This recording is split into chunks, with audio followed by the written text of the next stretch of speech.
Papua itu namanya Papua Youth Creative Hub yang merupakan sebuah wadah besar yang sudah jalan beberapa tahun sebelumnya yang diresmikan oleh Bapak Presiden Republik Indonesia Pak Jokowi.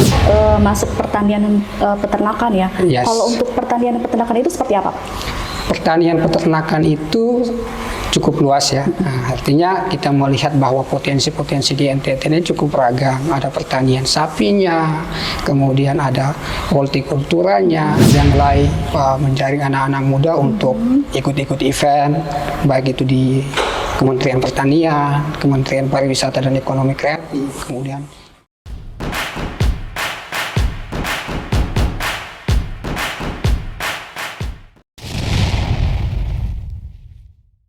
Halo kawan Baper, berjumpa lagi di Baper Podcast, ngomong pertanian dan peternakan di Balai Besar Pelatihan Peternakan Kupang. Sobat Baper, hari ini kita kedatangan bintang tamu, seorang anak muda. Siapakah dia? Mari kita langsung saja perkenalan namanya. Kak, siapa? Halo kawan Baper, halo Besti. Perkenalkan, saya Ignatius Paulo Dato Alin. Saya di sini datang sebagai perwakilan dari NTT Youth Creative Hub, di mana NTT Youth Creative Hub itu merupakan sebuah wadah bagi anak-anak muda NTT untuk berkreasi, berinovasi, untuk mengembangkan diri dan mereka. Misalnya nih, saat ini lagi masalah-masalah air, anak-anak muda bisa berinovasi tentang masalah air, atau mungkin lihat potensi peternakan NTT bisa berinovasi untuk meningkatkan nilai-nilai tambah produk-produk pertanian peternakan di NTT. Begitu sih simpelnya. Oh gitu. Saya sebenarnya tadi tuh mau manggil Bapak, tapi ternyata anak muda ya. Jadi biar lebih akrab kita panggil Kakak aja ya. Siap, Kak. Kak, saya ini punya beberapa pertanyaan. Namun sebelum itu saya ingin tahu nih tujuan Kak Ignatius ke BBP Kupang itu sendiri apa ya? Oke. Ya, tujuan saya di sini pertama saya bersilaturahmi kepada Bapak Ibu yang ada di Balai Besar Pelatihan Peternakan Kupang, datang mengunjungi orang tua yang ada di sini, karena saya juga bukan siapa-siapa, saya adalah binaan dari Balai juga, alumni IES tahun 2023, sekarang sudah masuk 2024, tetapi kita terus semangat, kita terus berupaya untuk sama-sama bekerja sama, membantu anak-anak muda bisa lebih berkembang, memajukan NTT dengan potensi-potensi yang ada di NTT, seperti itu. Oke, tadi saya sempat dengar kata Youth Creative Hub. Bisa dijelaskan nggak sih, Kak, apa itu Youth Creative Hub itu? Oke, Youth Creative Hub mungkin bagi anak-anak NTT ini masih terdengar baru ya. Tetapi sebenarnya Youth Creative Hub ini sudah ada. Kita berawalnya itu dari Papua. Nah, di Papua itu namanya Papua Youth Creative Hub yang merupakan sebuah wadah besar yang sudah jalan beberapa tahun sebelumnya yang diresmikan oleh Bapak Presiden Republik Indonesia Pak Jokowi, di bawah binaannya orang tua kita dari Badan Intelijen Negara, seperti itu. Sekarang saat ini kita mulai dikembangkan di Maluku dan di NTT dengan nama NTT Youth Creative Hub. Dan saya sendiri merupakan salah satu perwakilan untuk mengurus NTT Youth Creative Hub ini di Kabupaten Kupang. Jadi anak-anak muda di Kabupaten Kupang atau di seputaran Kota Kupang, marilah kita sama-sama mengembangkan NTT Youth Creative Hub ini dengan ide-ide yang cemerlang, yang baru, atau yang sudah ada. Mari kita sama-sama. Jadi tadi awalnya dari Papua dulu ya? Yes, semuanya dari Papua. Seperti itu. Dari tahun berapa ya? Kalau tidak salah di Papua itu sejak tahun 2021 atau 2022 itu yang diinisiasi. Terus yang di Kupang itu dari tahun berapa? Kalau di Kupang sendiri mulai dikembangkan itu sejak tahun 2023. Kita mulai penjaringan untuk mengajak anak-anak muda yang sudah tersebar di beberapa kabupaten di NTT, dari Atambua sampai di Kota Kupang. Saat ini kita mulai menjaring lebih luas lagi di kabupaten-kabupaten lain, tetapi secara bertahap. Seperti itu. Kalau program yang di Youth Creative Hub itu apa aja? Untuk program di Youth Creative Hub ini NTT sendiri ini ada 5 item. Yang pertama itu di bagian pertanian, peternakan, dan perikanan dan kehutanan. Yang kedua itu di bagian industri kreatif, UMKM dan startup. Yang ketiga itu ada di bagian sosial budaya. Yang keempat itu di bagian musik. Musik, dan yang kelima itu kalau tidak salah di bagian pendidikan dan sosial, seperti itu ya. Jadi ada masuk pertanian peternakan ya. Yes. Kalau untuk pertanian peternakan itu seperti apa? Pertanian peternakan itu cukup luas ya. Nah, artinya kita melihat bahwa potensi-potensi di NTT ini cukup beragam. Ada pertanian sapinya, kemudian ada hortikulturanya dan lain sebagainya yang memiliki potensi untuk dikembangkan ke depan.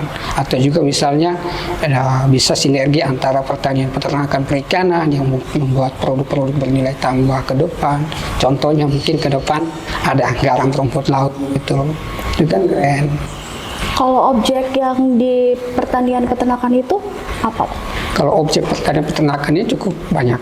Misalnya ada peternakan sapi, peternakan kambing, peternakan unggas, pakan ternak, dan lain sebagainya. Ini kan merupakan objek-objek yang cukup besar yang kita bisa create, kita bisa laksanakan untuk dikembangkan dengan ekosistem yang saling mendukung dan terintegrasi. Berarti kalau di Kupang sendiri itu pertanian peternakannya itu lebih ke petani milenialnya itu yang dijaring ya? Betul, petani-petani milenial, baik itu milenial sendiri maupun Gen Z nanti. Kalau di NTT sendiri nih, program yang sudah berjalan Youth Creative Hub itu apa? Kalau program yang sudah kita jalankan itu, kita sudah mulai menjaring anak-anak muda untuk ikut-ikut event, baik itu di Kementerian Pertanian, Kementerian Pariwisata dan Ekonomi Kreatif, kemudian dari sektor dinas-dinas lain. Itu kita dorong supaya teman-teman muda yang ada event-event itu kita dorong untuk ikut, siapa tahu bisa mewakili atau berinovasi untuk bisa dikembangkan di luar. Contohnya mungkin inovasi tanam air.com itu.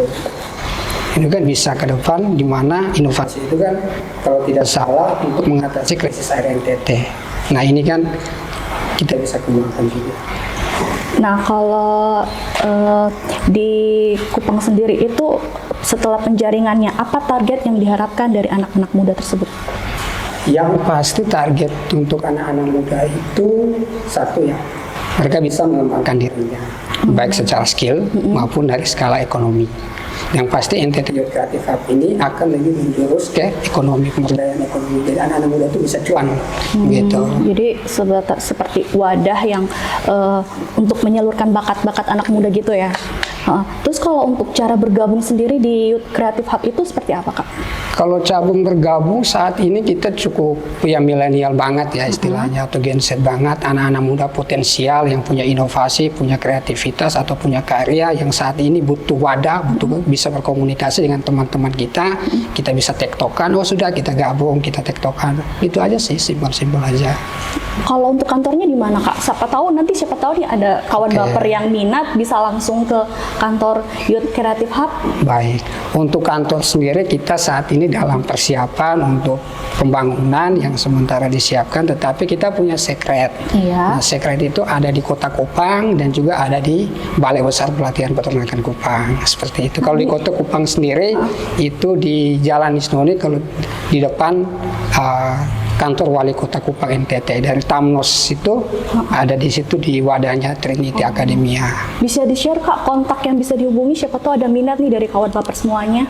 Oke, mungkin teman-teman baper yang mau kontak bisa hubungi saya atas nama Ino di nomor 082 266 920 780. Bisa tektokan by WA, santai-santai. Jangan lupa dicatat kawan baper, nanti juga akan ditulis di admin di kolom komentar di BPP Kupang Media ya. Terus kalau untuk program Youth Creative Hub sendiri itu kan tadi disebutkannya di Papua, terus di NTT. Selain itu ada di mana saja? Untuk saat ini selain di Papua dan NTT ada di Maluku juga. Maluku. Tentunya ini yang menjadi 3 titik utama yang sementara menjadi fokus pengembangan wadah-wadah Youth Creative Hub ini. Dan mungkin ke depan di Aceh juga. Seperti itu. Nah, kalau untuk pesan atau motivasi untuk kawan baper biar termotivasi ikut berperan dalam Youth Creative Hub ini ada nggak, Kak? bisa Oke, disampaikan? sebenarnya simpel sih kalau untuk mau menjadi bagian NTT Youth Creative Hub. Ayo anak-anak muda, terutama anak-anak Gen Z dan milenial, jadilah petani yang sukses. Artinya kita mencoba memulai sesuatu itu dengan hal-hal kecil yang ada di sekitar kita. Setelah kalian sukses, pasti NTT Youth Creative Hub juga sukses. Seperti itu. Atau punya inovasi, punya teknologi, ayo kita sama-sama kembangkan. Baik Kak Ignatius Datualin, terima kasih sudah berkenan hadir di sini. Kita ngomong santai sambil bertukar informasi. Semoga Pak Ignatius dari tadi selalu ngomong Bapak ya. Terima kasih Kak Ignatius, sehat selalu, dan kawan baper yang ingin berkonsultasi terkait pertanian dan peternakan bisa langsung mengunjungi website Balai Besar Pelatihan Peternakan Kupang atau datang langsung ke kantor BBPP Kupang. Di sini kita punya Widya Suara yang berkompeten di bidangnya yang akan siap melayani kawan baper semuanya. Dan kawan baper jangan lupa like, komen, dan subscribe YouTube BBPP Kupang Media. Jangan lupa nanti juga mengirimkan link video ini ke kawan baper yang lainnya, dan jangan lupa pula menyalakan tombol loncengnya agar setiap kami mengupload video, kawan baper selalu mendapat video yang pertama. Dan tetap semangat semuanya, salam bahagia, dan sampai berjumpa di Baper Podcast berikutnya. Dadah!